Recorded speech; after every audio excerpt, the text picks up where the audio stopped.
Hey guys, in this video we're going to work on the observer pattern, which allows us to subscribe and unsubscribe to certain events or certain functionality. So it gives us a really nice subscription model, and I think this is one of the more interesting patterns.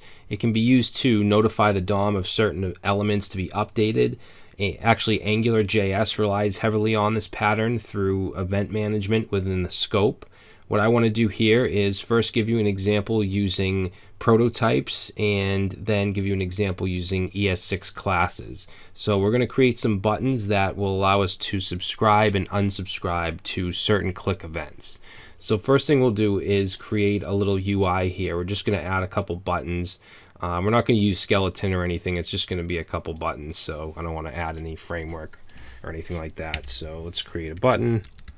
And we're going to give this button a class of sub-s, because what these are going to do is they're going to allow us to subscribe and unsubscribe to a click event to get seconds, to console log the current seconds using the date method.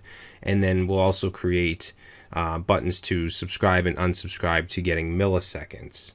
Actually, we'll do the milliseconds first. So this will be sub-ms.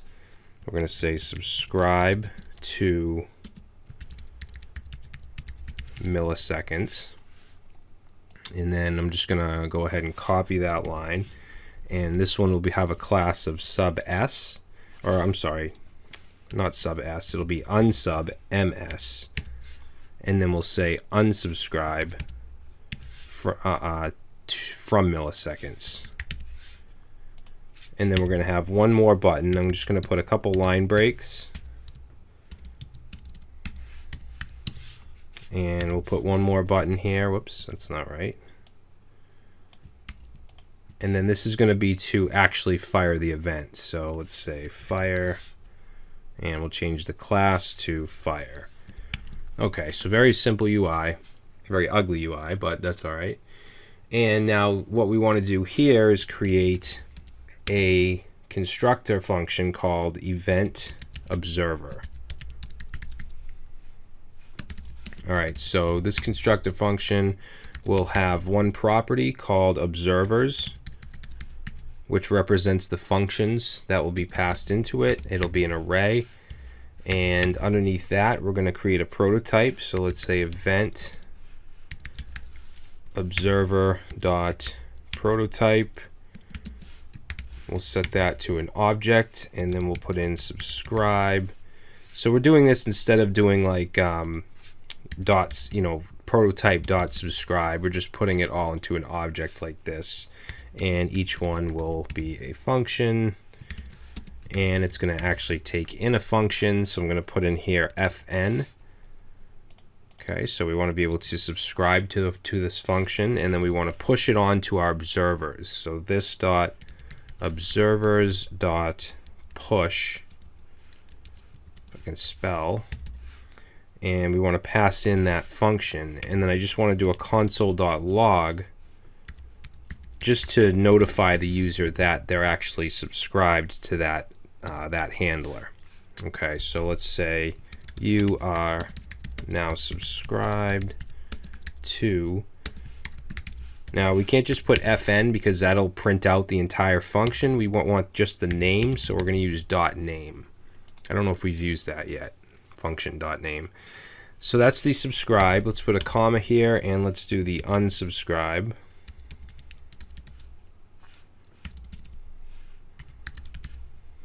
Okay, so that'll be a function, and that'll take in a function.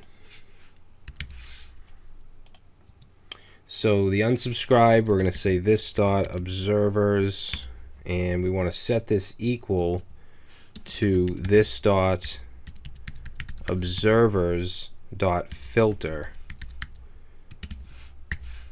All right, so we're basically mutating this. We're going to say filter, we'll pass in a callback function,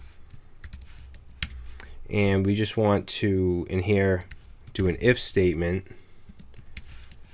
So we're going to say if, let's see, actually this callback is going to take in, we'll say item, and we'll say if item, representing the function being passed in, if the item is not equal to the function that's being passed in here, then we want to return the item. All right, and just in case this is not clear, I just want to paste in this comment here that may help you out.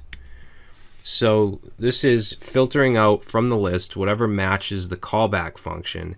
If there's no match, the callback gets to stay in the list, and the filter returns a new list and reassigns the list of observers. Okay, so if you're unsubscribing from a certain function, that one will be removed, but it'll generate a new list that has the rest of the functions that are subscribed to. And that may be hard to understand, but it'll be clearer when you actually see it work. So after this, let's go ahead and just do a console.log. Just like we did above, we're just going to say you are now unsubscribed from the function dot name. All right, so that's that. Now the last method we're going to have in here is the actual fire. So we're going to say fire function. Okay, and fire isn't going to take in any parameters. All we want to do here is loop through the observers. So observers.forEach. Oops, don't want to do that. Observers.forEach, pass in function, and let's call this item. And then we just want to call whatever the function is, and we can do that with the call method. And that's it. Okay, so that's our event observer. We can now use it. So let's go down below it and let's instantiate it. We'll create a variable called click, and we'll set it to our new event observer, our new shiny event observer. And we're going to create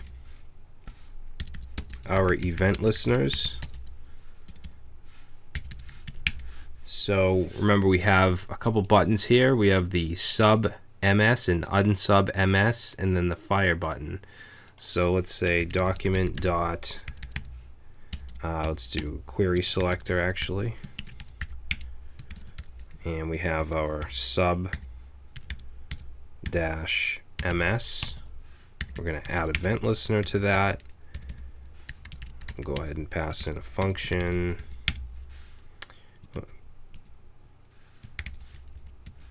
And inside here, what we want to do, actually we need to pass in the type of event, which is a click. All right, so when we click, it's going to run this function, and we want to take that click object right here, and we want to call this subscribe method. So we're going to say click.subscribe, and that takes in a function to subscribe to, this right here, this fn. So we don't have that created yet, so let's go ahead and create that down here. So that'll be a click handler. So let's say const, we're going to call it get cur for current milliseconds, and let's set that equal to a function. It's going to be very simple. All we're going to do is console.log, and we'll say current milliseconds. This is going to be some JavaScript, so we got to wrap it in this syntax, and we're going to say new date, and then we're going to say dot 2 milliseconds. Make sure you put your parentheses on the end of that as well. All right, so new date 2 milliseconds. That's the function we want to subscribe to. So let's pass in here get cur milliseconds. So that'll subscribe. Now we also want the unsubscribe listener. So remember, we have a button with unsub ms, and then that's going to call click.unsubscribe, and we're going to pass in that same function. Okay, and then the last one we want here is for the fire button, and that's going to call click.fire, which doesn't take any parameters, and that's going to actually fire off. That's going to call the function. Okay, that's what this call is going to do. It's going to actually call this. So let's go ahead and save. Hopefully this works. Let's click fire. Nothing happens. That's good because we haven't subscribed to the get car milliseconds. Let's go ahead and subscribe to it. Let's see, I messed something up here. Current milliseconds, new date, dot 2 milliseconds. Can I not put that in? Oh wait, no, I messed it up here. Dot name needs to go in here.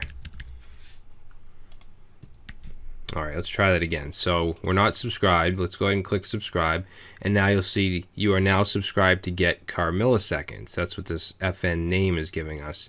So now if I click fire, we get another error. Intermediate value, 2 milliseconds is not a function. Let's see, 43.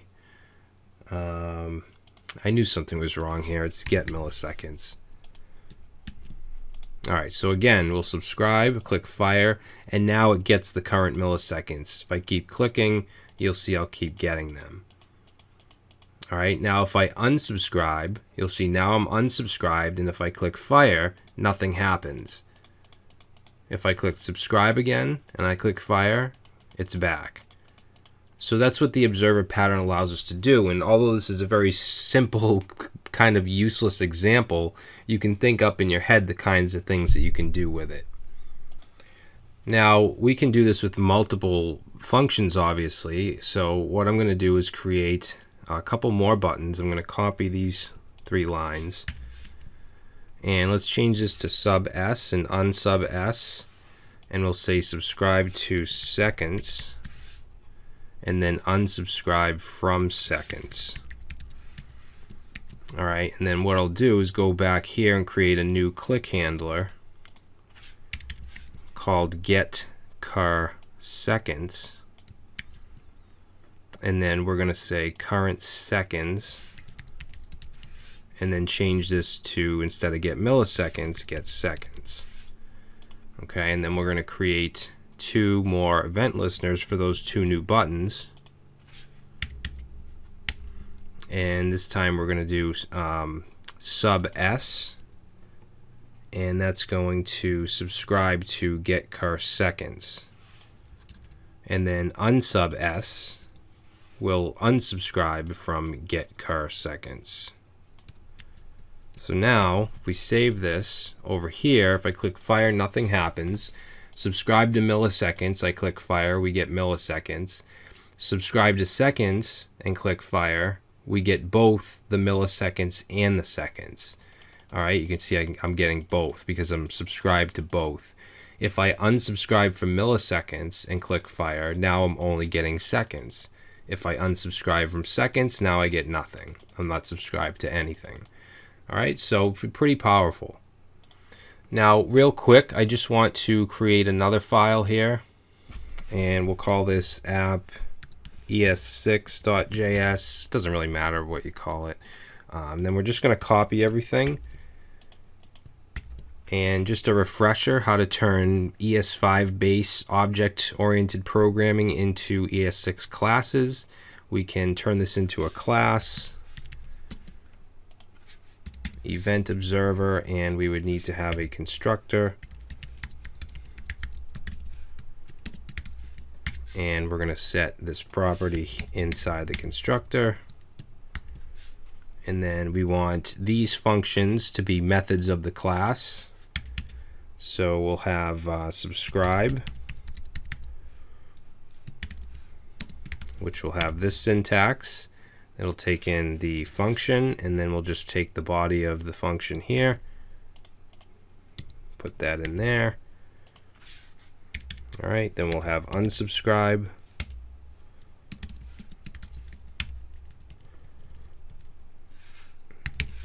Oh. And then we'll take this here, throw that in,